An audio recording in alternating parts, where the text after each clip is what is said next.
পরিবারের সমস্ত মানুষজন আমার সাথে তোমরা রাজসভায় চলো। একটি জরুরি সিদ্ধান্ত নেওয়ার আছে।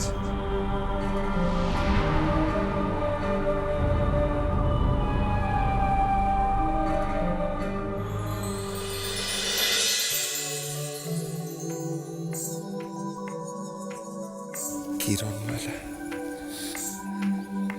আমার কিরণমালা।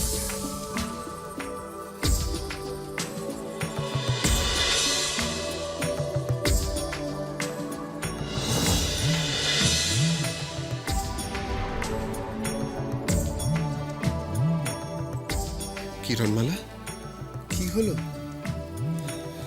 এতকাল পর আমরা দুজনে আবার একসাথে।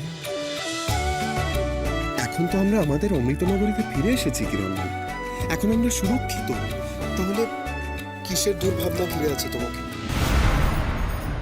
মা পিতা পরিবারের সবাইকে নিয়ে কি আলোচনা করতে চায়? অমৃতনগরীতে আবার কোনো বিপদ আসছে না তো কুমার? মা পিতা আমাদের থেকে কি আড়াল করছে?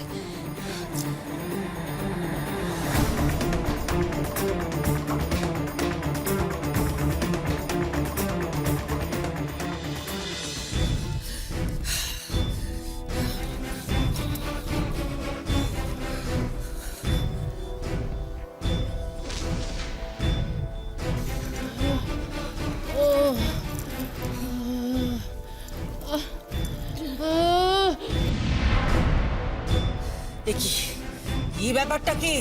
তাড়াতাড়ি চলো। মরে যাই। বসে পড়লে কেন তোমরা? আমি আর পারবো না, এক পাও এগোতে পারবো না। এসব কথা আমি শুনতে চাই না। চলো চলো সবাই। মা, আমরা কেউ পারছি না। আমাদের কি এতটা পথ হাঁটার অভ্যেস আছে নাকি? না, তোকে কতবার বারণ করলাম, তুই খালি জেদ আর জেদ। চুপ করো।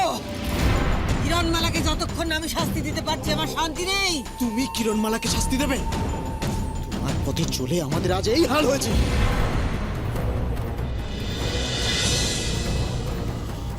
না পেলাম আমি কিরণমালাকে, আর না মরল কুমার। কুমারকে নাকি তুমি রাক্ষস বানাবে? যখন তোমার পূর্ণ শক্তি ছিল তখনই তুমি কিরণমালা আর কুমারের কিচ্ছু করতে পারোনি। আজ তো একটা সাধারণ রাক্ষসী। কি করবে তুমি কিরণমালার? আরোই কিছু করার ক্ষমতা নেই তোমার কটকটে। লঙ্কার! আচ্ছা মা, তুমি কি কিরণমালার হাতে আরো হেনস্থা হতে চাও?